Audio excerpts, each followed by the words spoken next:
Top quality और consistent performance के लिए सिर्फ सिल्वर पंप नाम याद रखना। નમસ્કાર દર્શક મિત્રો, અમારી ખાસ રજૂઆતની સાથે હું છું હેતવી. દર્શક મિત્રો, આજે મહિલાઓની સમસ્યા વિશે વાત કરવાની છે, જેના વિશે કદાચ ખુલીને વાત નથી થતી. પીરિયડ્સ હોય, પ્રેગ્નન્સી હોય, મેનોપોઝ હોય, તેના વિશે ખુલીને આપણે વાત નથી કરતા. કાં તો જાગૃતતાનો અભાવ છે આજની 21st સેન્ચુરીમાં, પણ એવું કહીએ તો પણ અતિશયોક્તિ નથી.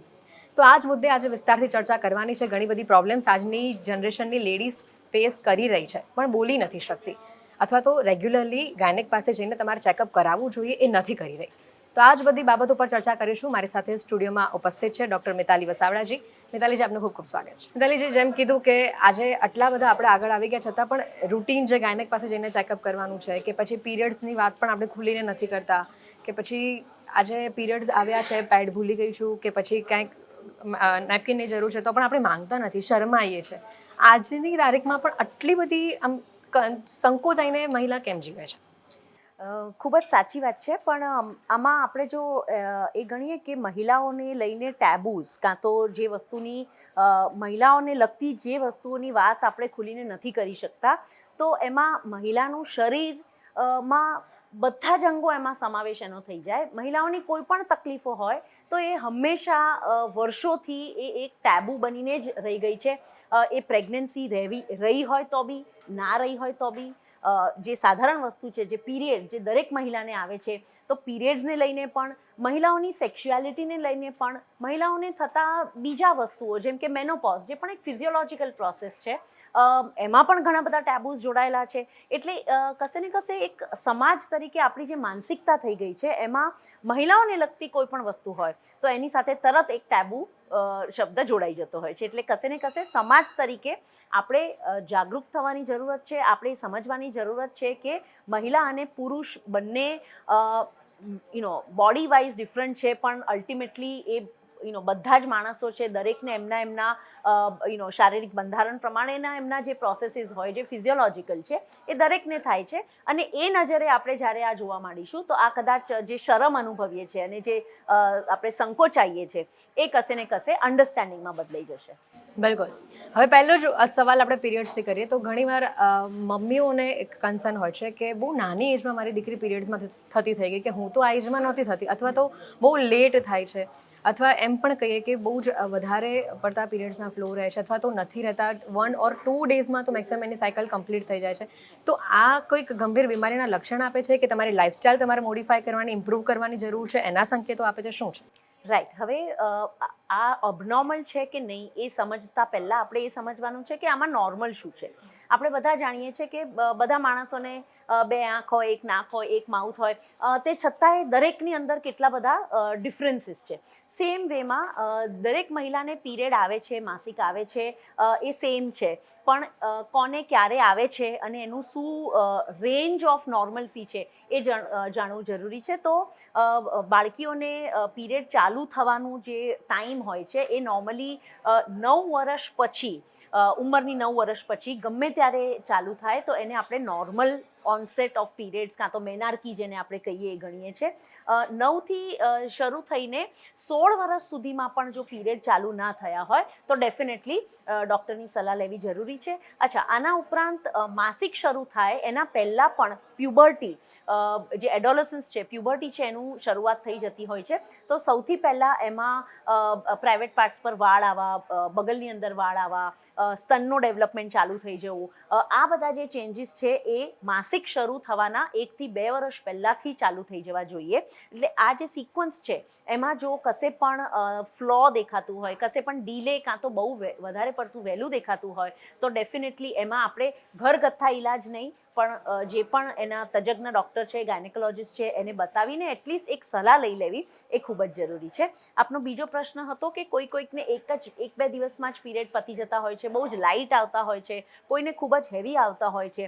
તો આ બધી જ વસ્તુઓ જો તમને તમારા રૂટીન પેટર્નથી ડિફરન્ટ પેટર્ન લાગે તો ડેફિનેટલી ડૉક્ટર્સની સલાહ લેવી જરૂરી છે. એનું કારણ એ છે કે આની અંદર બહુ જ બધા બીજા ડિફરન્શિયલ ડાયગ્નોસિસ હોઈ શકે. એનો મતલબ છે કે માસિક વધુ પડતું આવું, તો એ એક ચિહ્ન છે. જેમ કે તાવ આવે છે તો તાવ કેન્સરથી લઈને ઇન્ફેક્શનના લીધે કોઈ પણ રીઝન્સથી આવી શકે. એવી રીતે માસિક જો વધુ પડતું આવે છે તો એના પણ ખૂબ બધા કારણ હોઈ શકે. એટલે એમાં હું આપને એવું નહીં કહું કે આવે છે તો ઘરગથ્થો કંઈક ઈલાજ કરો, પણ ડેફિનેટલી પોતાના ડૉક્ટરની સલાહ લો અને એમના જે સલાહ છે, જે ટેસ્ટ છે એના પ્રમાણે જે પણ નિદાન થાય એવી રીતે પછી એમનું આગળ ટ્રીટમેન્ટ લેવું જરૂરી છે. જેમ આપણે કહીએ ને કે વર્ષમાં 1-2 વાર આપણે ફૂલ બોડી ચેકઅપ કરાવતા હોઈએ, એમ ગાયનેક પાસે પણ રૂટીનમાં જવું એ પણ એક તમામ જનતાને સમજવું પડશે અને જવું બી પડશે. કારણ કે આ તો કોઈ તકલીફ થઈ, કંઈક મોટું આવ્યું તો જ આપણે જઈએ છીએ, તો એ વસ્તુને પણ સમજવી જરૂરી છે. ખૂબ સાચી વાત છે. આપણા ત્યાં જે આપણે પ્રિવેન્ટિવ હેલ્થ કેર કહીએ છીએ કે જે તકલીફ થતાં પહેલાં જે આપણે પ્રિવેન્શન કરવું જોઈએ, તો પ્રિવેન્ટિવ હેલ્થ કેર આપણા દેશમાં ઇન જનરલ બહુ જ પુઅર છે. એનું એક રીઝન એ છે કે લોકોમાં એવી ભાવના છે કે કોઈ તકલીફ નથી તો ડૉક્ટરના પાસે નહીં જવાનું, અને એક પ્રકારનો ભય જોડાયેલો છે કે ડૉક્ટરના ત્યાં જઈશું તો કંઈકનું કંઈક નીકળશે અને પછી હું શું કરીશ. એટલે એ એક એસ્કેપિસ્ટ કાં તો શામરૂગ મેન્ટાલિટી હું એને કહીશ કે ભાઈ આપણે જાણવું જ નથી શું તકલીફ છે. એના બદલે હું અત્યારના એક લિસ્ટ જ આપી દઈશ કે જે વસ્તુઓ દરેક મહિલાએ એમના ગાયનેકોલોજીકલ હેલ્થ માટે કરવી જોઈએ. એમાં સૌથી પહેલાં આવે છે વર્ષમાં એકવાર જે રૂટીન બ્લડ રિપોર્ટ્સ છે. નોર્મલી હું દરેક અંગના લગતા એક બ્લડ રિપોર્ટ કરાવી દેતી હોઉં છું કે એક લીવરનો ટેસ્ટ, એક કિડનીનો ટેસ્ટ, એક છે તમારા બ્લડ માટેનું હેમોગ્લોબિન કેટલું છે, થાઇરોઇડ પ્રોફાઇલ કરાવી બહુ જરૂરી છે કારણ કે થાઇરોઇડ ખૂબ રીતે તમારા રિપ્રોડક્ટિવ હોર્મોન્સને ઇન્ફ્લુઅન્સ કરે છે. એક સોનોગ્રાફી પેટની અને પેલ્વિસની કરાવી દર વર્ષે જરૂરી છે, અને સોનોગ્રાફી બંને સ્તનની કરાવી દર વર્ષે જરૂરી છે. એના ઉપરાંત જો તમે 40ની ઉપર છો તો એકવાર એટલીસ્ટ મેમોગ્રાફીની તપાસ પણ કરાવી જરૂરી. અને આના સિવાય જો તમારા લગ્ન થઈ ગયા હોય કાં તો આપ સેક્સ્યુઅલી એક્ટિવ છો તો દર વર્ષે એક પેપ ટેસ્ટ, જે કે સર્વાઇકલ કેન્સરનું સ્ક્રીનિંગ ટેસ્ટ છે, એ કરાવવું પણ ખૂબ જ અગત્યનું છે. એટલે આટલા જો આપણે ટેસ્ટ દર વર્ષે કરાવતા રહીશું તો કોઈ પણ અંગમાં તકલીફ આવતી હશે તો આપણને એનું પ્રિએમ્પ્ટિવ સ્ટેપ્સ લેતા આવશે. ડૉક્ટરની પાસે પણ તમને સલાહ આપવા માટે અને તમારે સ્વાસ્થ્ય સારું કરવા માટે ખૂબ બધા ઓપ્શન્સ ઓપન રહેશે. એટલે ખાસ કરીને આ બધા જ ટેસ્ટ કરાવો, દર વર્ષે કરાવો અને એને ફોલોઅપ કરીને આપના ડૉક્ટરને સલાહ લો. બિલકુલ. આના સર્વાઇકલ કેન્સર માટે રસી પણ શોધાઈ છે કે એ પણ એક યોગ્ય એજમાં આપવામાં આવે છે, 1 કે 2 શોટ તરીકે આપવામાં આવે છે, તો એના વિશે પણ સર્વાઇકલ કેન્સર માટે જે રસી આવી છે, આજથી કદાચ 20 વર્ષ પહેલાં કોઈ આપણને કહેત કે કેન્સર એક રસીથી પ્રિવેન્ટેબલ છે તો આપણે એ માણસને ગાંડા સમજત. પણ આજે એ રસી આપણા વચ્ચે મોજૂદ છે પ્રિવેન્ટેબલ કેન્સર માટે, અને તો પણ એના માટે અવેરનેસ અને અપટેક આટલું પુઅર છે.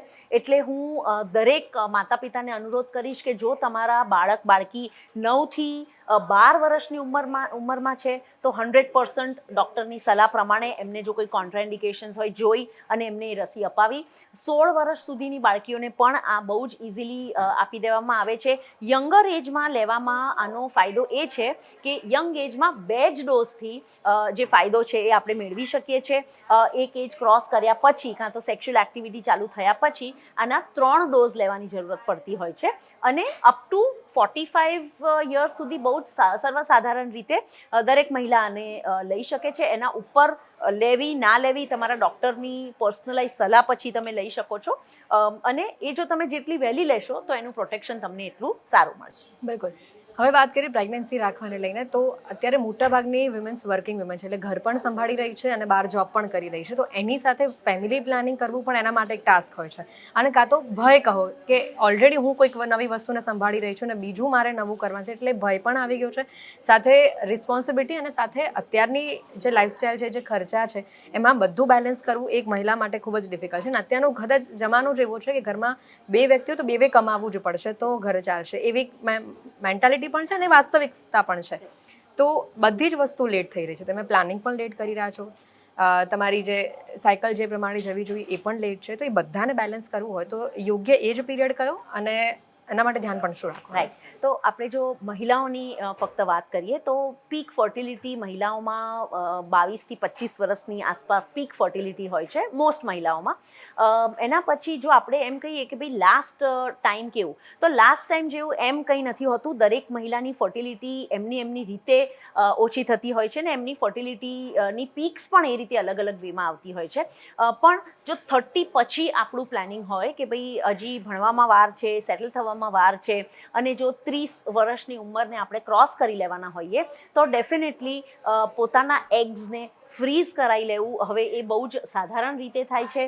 એના જે ઇન્જેક્શન્સ છે એ પણ જો સ્વસ્થ મહિલાઓ છે તો ડૉક્ટરની સલાહ પછી એ ઘરે બેઠા પણ એ ઇન્જેક્શન્સ લઈ શકે છે અને એક બહુ જ નાના સહેલા પ્રોસિજરથી એ એગ્સને તમે સેવ કરાવી દઈ શકો છો. આનું કારણ એ કે મહિલાઓના જે એગ્સ છે એ એજ ફાસ્ટ થઈ જતા હોય છે કમ્પેરેટિવ ટુ પુરુષના જે સ્પર્મ્સ છે અને એ દરેક મહિલા એક એક્સ અમાઉન્ટ ઓફ એગ્સ લઈને એનો જન્મ થતો હોય છે અને એ એગ્સ પછી ફરી નથી બનતા જન્મ થયા પછી.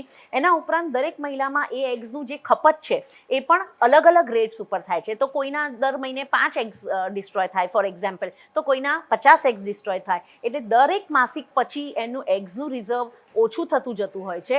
તો એ બહુ જ ઓછું જો થઈ જાય તો જે એકદમ છેલ્લા બચી ગયેલા જે એગ્સ હોય છે નોર્મલી એની ક્વોલિટી એટલી સારી નથી હોતી અને એટલે જ જો મોડેથી એમને આઈવીએફ કરવાની જરૂરત પડે તો આવા મહિલાઓના એગ્સની ક્વોલિટી ખરાબ હોવાના લીધે એમને ડોનર પાસેથી એગ્સ લઈ અને પછી બાળકનું રચના થાય એવું આઈવીએફ પદ્ધતિ કરવી પડતી હોય છે, જેનાથી જેનેટિકલી એ બાળક જે એગ ડોનર છે એના જેવા લક્ષણો વાળું હશે.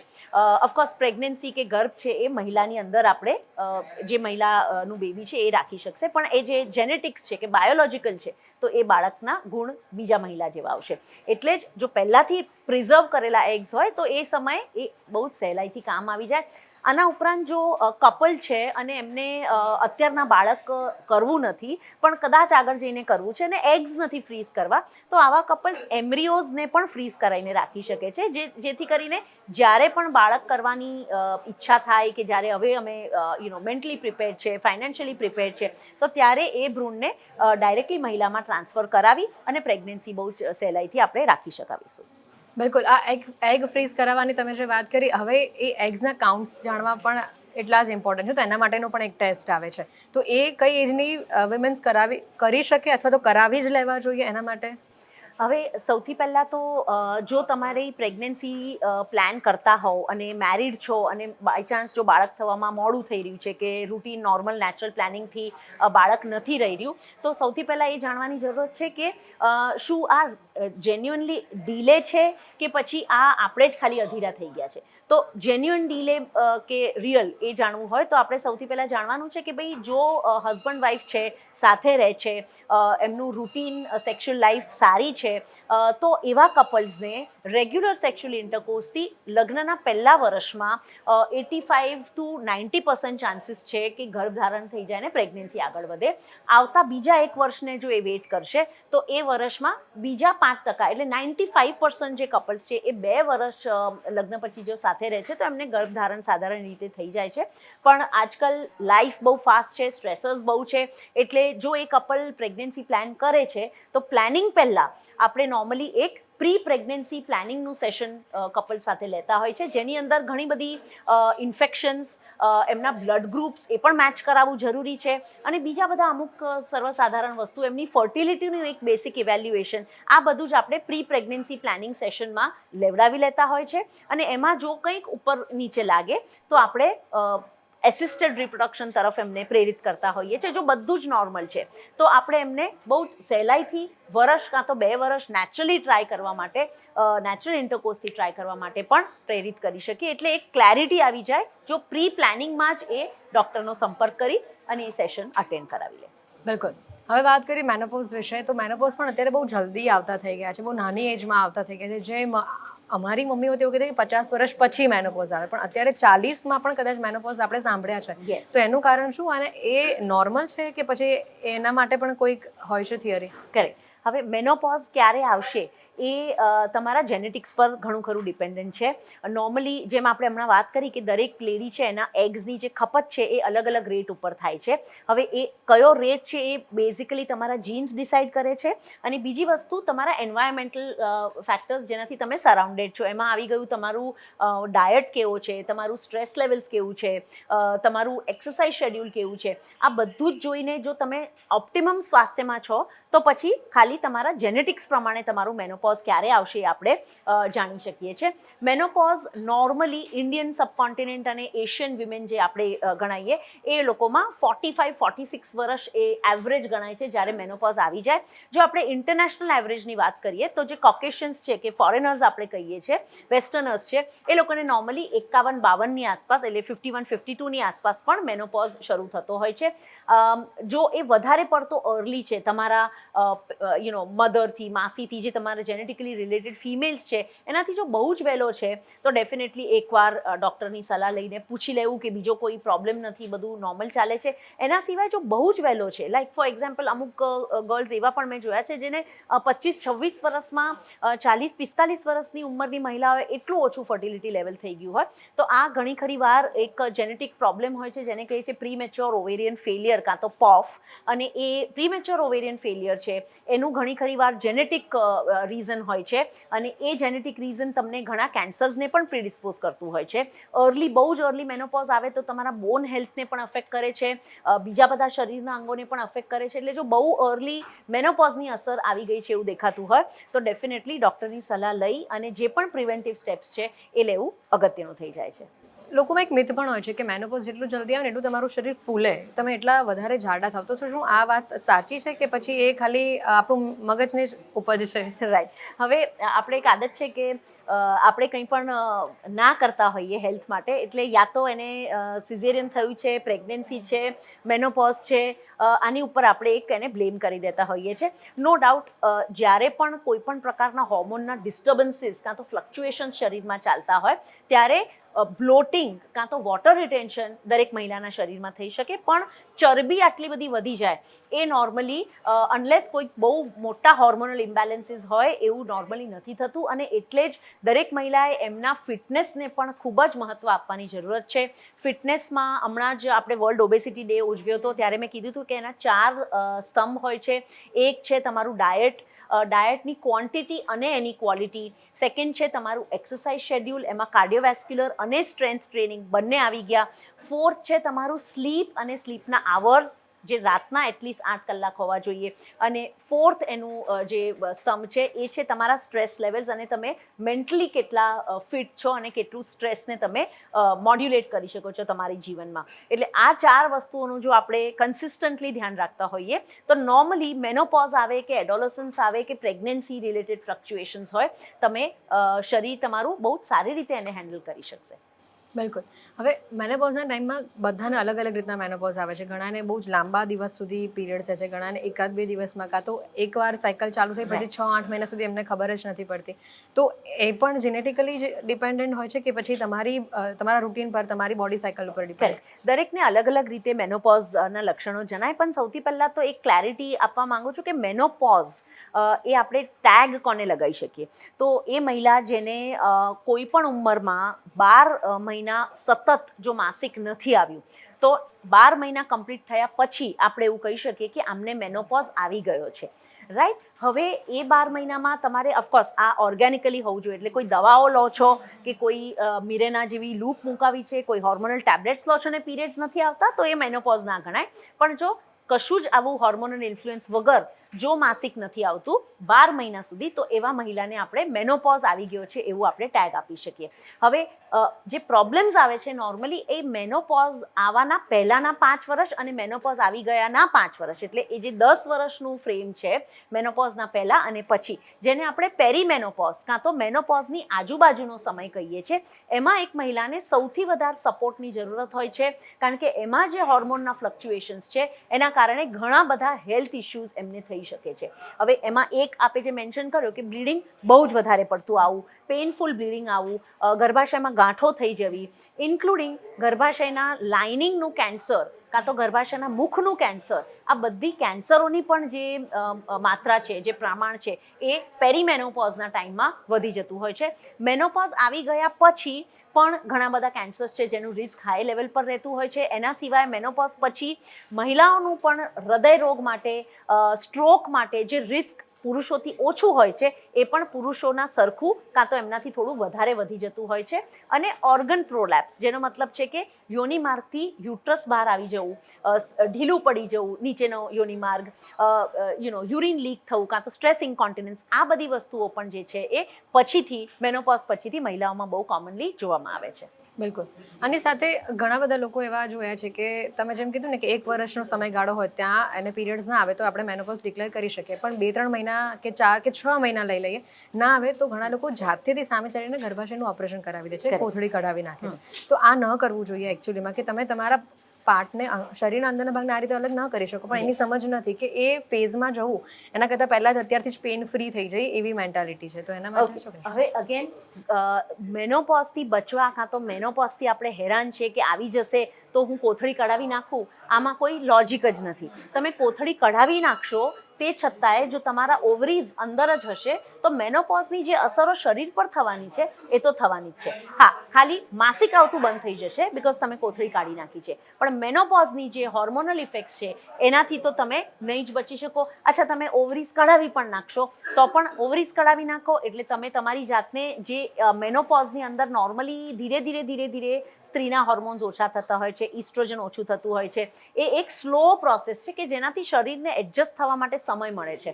જ્યારે તમે સર્જિકલી ગર્ભાશય અને તમારી બંને ઈંડાની થેલીઓ કઢાવી નાખો છો તો એ તમને મેનોપોઝમાં ધકેલી દેવા જેવું છે કે આજે મેનોપોઝ નથી અને કાલે સડનલી બધા જ શરીરના હોર્મોન ઝીરો થઈ જાય છે. એટલે આનાથી બોડીને બહુ જ બધું સ્ટ્રેસ માંથી ગુજરવું પડતું હોય છે. અને કોઈ જો તમારા જીવને જોખમ નથી, જો તમને કોઈ તકલીફ નથી કે ભાઈ હેવી બ્લીડિંગ છે કે એવી કોઈ કારણો નથી કે જેનાથી તમારી લાઇફસ્ટાઇલ કે તમારી હેલ્થને ઓવરઓલ ઇફેક્ટ પડે છે, જો આવી કોઈ ઇશ્યુ ના હોય તો ડેફિનેટલી યુટ્રસને કન્ઝર્વ કાં તો પ્રિઝર્વ કરી શકીએ એવા બધા ઘણા ઓપ્શન્સ હોય છે. તમારા ડૉક્ટરની સલાહ લેવી જોઈએ. ઘણા બધા એવા મેડિકલ ડિવાઇસીસ છે જે ગર્ભાશયમાં ડાયરેક્ટ મૂકી શકીએ છીએ આપણે, અને એ ડિવાઇસીસથી બ્લીડિંગનો પ્રોબ્લેમ જે છે એ ગર્ભાશય કાઢ્યા વગર પણ આપણે કંટ્રોલમાં લઈ શકીએ છીએ. બિલકુલ. એટલે આપણે તમામ આસ્પેક્ટ કવર કરવાનો ટ્રાય તો કર્યો છે કે નાના બચ્ચાથી લઈને તમામ મોટા લોકો સુધી કે આ બધી જ સમજણ આવે. એના સિવાય આપ ખાસ કરીને કોઈ પોઈન્ટ કદાચ જો રહી જતો તો આપ વ્યુઅર્સને શું કહેવા માંગશો? અને એના પછી મારે ડાયટ પર જવું છે કે નાના બચ્ચાઓ કે જે લોકોને 1થી વધારે ટ્યુશન ક્લાસીસમાં જવું, 1થી વધારે એક્ટિવિટીના પેરેન્ટ્સ મૂકતા હોય, સેમ એઝ યંગ જનરેશનમાં કે કોલેજના આર્ટ્સ વધારે છે, જોબના આર્ટ્સ વધારે છે, વર્કિંગ વુમન છે, તો એ બધા માટે ડાયટ પણ ખાસ કરીને એ પણ મારે જાણવું છે. રાઈટ. હવે સૌથી પહેલાં આપણે વાત કરીએ કે આ બધું કવર કર્યું, આના સિવાય શું? તો આના સિવાય એક બહુ જ ગંભીર મુદ્દો છે જે છે આપણા કન્ટ્રીમાં જે સિઝેરિયન સેક્શનનો રેટ છે એ ખૂબ જ હાઈ છે.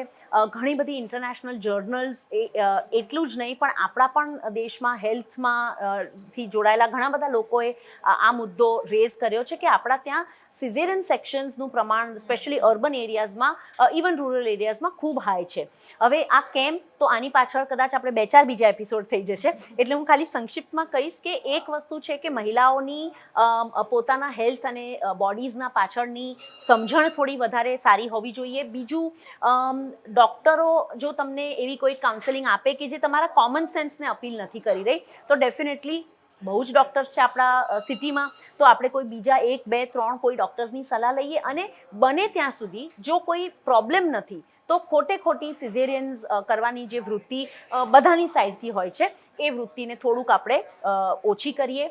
બને ત્યાં સુધી નોર્મલ, પેનલેસ અને અનમેડિકેટેડ બર્થ્સ તરફ જઈએ. વોટર બર્થિંગ એક બહુ સારો પર્યાય છે, તો વોટર બર્થિંગનું પણ વિશે જાણકારી લઈએ અને જેટલું બને એટલું અનમેડિકેટેડ સારા અને જેન્ટલ બર્થ્સ તરફ જઈએ, જેનાથી કરીને જો પ્રેગ્નન્સી વખતે, ડિલિવરી વખતે તમે શરીરને સાચવશો તો આગળ આ જ શરીર આપણે જિંદગીભર ચલાવવાનું છે. નવું રિપ્લેસમેન્ટ નથી મળતું, એટલે એને એ રીતે પ્રોટેક્ટ કરીને રાખો કે આગળ જતાં પણ ફોલ્ટી સર્જરીઝ કાં તો અનઇન્ડિકેટેડ સર્જરીઝ ને ડિલિવરીઝ જે સિઝેરિયનથી થાય છે એના લીધે તમને આગળ જતાં પણ રિપ્રોડક્ટિવ ઓર્ગન્સ કાં તો ગાયનેકોલોજીના રિલેટેડ કોઈ બીજી તકલીફ ના થાય.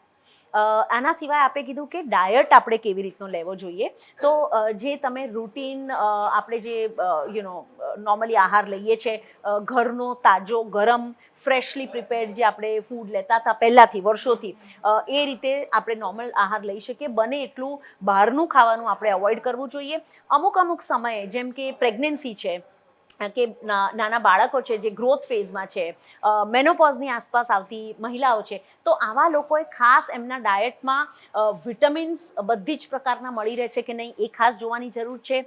હાઇડ્રેશન કે આહારમાં પરિપૂર્ણ માત્રામાં પાણી અને પેય પદાર્થોનું પણ સમાવેશ હોય. ખાસ કરીને જે આપણે ટ્રાવેલ કરતા હોઈએ, કામ પર હોઈએ, તો પાણી પીવાનું કે પેય પદાર્થ લેવાનો આપણને સમય નથી મળતો, તો કેરી હવે પાઉચીસમાં તમે એ લઈ શકો, ઓફિસીસમાં એનો સ્ટોક કરીને રાખી શકો, જેથી કરીને જેને પણ ઈચ્છા થાય એ પી શકે. એના સિવાય તમારા મોબાઈલમાં અલાર્મ્સ મૂકીને પણ વોટરના અલાર્મ્સ આવે છે, લિક્વિડ્સ લેવાના અલાર્મ આવે છે, તો એ ડેફિનેટલી કરવું જોઈએ. અને આના સિવાય સારું amount good quality of protein એ પણ લેવું એટલું જરૂરી છે, કારણ કે જ્યારે બોડીમાં વેર એન્ડ ટેર વધારે ચાલતું હોય તો પ્રોટીન જ એક એવી વસ્તુ છે કે જે એ વેર એન્ડ ટેર માટે બ્રિક્સ કાં તો ઈંટોનું કામ કરે છે. કોઈ પણ વસ્તુની સર્જન શરીરમાં પ્રોટીનથી થાય છે, એટલે સારું ક્વોલિટી ઓફ પ્રોટીન, જેમાં વેજીટેરિયન સોર્સિસમાં તમારે સોયા આવી જાય છે, બધા જ કઠોળ આવી જાય છે, દૂધ, દહીં, છાશ, પનીર, આ બધા બહુ સારા વેજીટેરિયન સોર્સિસ છે. જો તમે નોન વેજીટેરિયન હોવ, એગિટેરિયન હોવ, તો એગ વ્હાઇટ્સ એક બહુ સારો સોર્સ છે પ્રોટીન્સનો. અને જો તમે નોન વેજીટેરિયન હોય તો બધી જ નોનવેજ જે વ્હાઇટ મીટ્સ આપણે કહીએ છીએ એ તમે લઈ શકો. બસ ઓનલી એને કૂક કરતી વખતે બહુ વધારે પડતું તેલનો વપરાશ ના થવો જોઈએ. ગ્રિલ્ડ અને ગ્લેઝ જે છે એ તમે ડેફિનેટલી કન્ઝ્યુમ કરી શકો. અને એક હજી વાત આવે છે કે ડાયટ, તમે 2-3 વાર શબ્દ બોલ્યા, ડાયટ એટલે છે ને આપણા મગજમાં ઓછું જ ખાવાનું. યસ, ડાયટ આવી જાય એટલે ઓછું જ ખાવાનું, પણ એ ઓછા ખાવામાં ઘણા બધા મિનરલ્સ આપણે શરીરમાંથી ખોઈ દેતા હોઈએ. તો એના માટે શું કહેશો? અને ડાયટ માટે ગ્રીન ટીનું પ્રમાણ વધી ગયું છે, જેના કારણે એસિડિટી તરફ તમે જતા રહો છો અને પછી એને માટે તમે દવાઓ લો છો. પણ બેલેન્સ અને કયા ટાઈમ પર એને ખાઓ છો એ પણ ઇમ્પોર્ટન્ટ છે. આ એકદમ સાચી વાત તમે કીધી. બેલેન્સ બધી જ વસ્તુમાં, લાઈફમાં બેલેન્સ રાખવું એ બહુ જ જરૂરી છે. એટલે ડાયટ અને ફિટનેસ લઈને આપણે એક ધાર્યું ખાવા પીવાનું છોડી દઈએ કે નવી નવી વસ્તુઓ એક્સપેરિમેન્ટ કરીએ અને આપણું જે બેસિક ડાયટ છે, જે આપણે આહાર લેવાની વર્ષોથી શરીરને આદત છે, એ છોડીને એ ડિસ્ટર્બ ના કરીએ. દરેક વસ્તુને એક બેલેન્સ માત્રામાં શરીરની જરૂરિયાત પ્રમાણે કન્ઝ્યુમ કરીએ અને કોન્શિયસ રહીને કરીએ. વન નાઇટમાં પરિણામ મળે એ વસ્તુઓ નોર્મલી લાસ્ટ નથી કરતી, લાંબુ નથી ચાલતી. એટલે ધીરે ધીરે ચેન્જીસ કરવા, નાના નાના ચેન્જીસ કરવા અને સેન્સિબલ ચેન્જીસને રાખવા. એનાથી એક કોન્શિયસનેસ, અવેરનેસ આવશે, તો ડેફિનેટલી આ તમને બેલેન્સ આપશે તમારા આહારમાં કે તમે શું લો છો એમાં, રાધર દેન ડેફિશિયન્સીઝ અને વીકનેસ તરફ તમને નહીં ધકેલે, પણ એક સારું બેલેન્સ મેન્ટેન કરી રાખશે. બિલકુલ. દર્શક મિત્રો, આજે મહિલાઓની સમસ્યા વિશે વાત કરી. એ મહિલા કે જે ઘરમાં બધાની જ ચિંતા કરે પણ પોતાની ચિંતા કરવાનું ભૂલી જાય, અને એ મહિલાઓને લગતી તમામ પ્રોબ્લેમ્સની આજે વાત કરવાનો પ્રયત્ન કર્યો, તમામ સજેશન્સ આપવાનો પ્રયત્ન કર્યો. આ ચર્ચામાં મારી સાથે મિતાલી જાપ જોડા, આપનો ખૂબ ખૂબ થેન્ક યુ સો મચ. દર્શક મિત્રો, અમારી આ ખાસ રજૂઆતમાં સમય થયો છે રજા લેવાનો. ફરી મળીશું આવા જ એક સરસ કાર્યક્રમની સાથે. ત્યાં સુધી રજા આપશો. નમસ્કાર.